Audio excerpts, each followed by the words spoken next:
Cruise Control มีไว้แต่บ่ได้ใช้ดังที่หลายๆคนรู้ว่า Cruise Control เป็นฟังก์ชันในการล็อกความไวที่พวงมาลัยซึ่งมีอยู่เกือบทุกรุ่นทุกยี่ห้อเลยแต่ทานรู้บ่ว่าใช้งานแนวใดเดี๋ยวอลิงจะสาธิตแบบง่ายๆให้ทุกคนได้ลองเฮ็ดตามอลิงเบิ่ง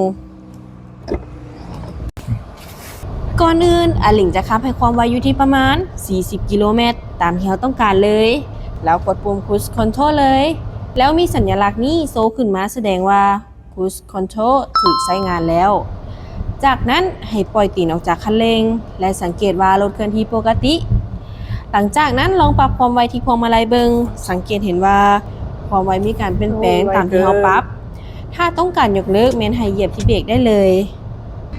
ง่ายเป็นบ่ทุกคนซึ่งข้อดีของมันก็คือเราจะบ่เมื่อยเหยียบคันเร่งโดนโดยเฉพาะในเวลาที่เราเดินทางไกลสำหรับท่านใดที่สนใจทดลองขับแม่นสามารถเข้ามาได้ที่ศูนย์ BYD ลาวพลพะนาวได้เลยหรือท่านใดสนใจแม่นฝากเบอร์ที่ใต้คอมเมนต์ได้เลย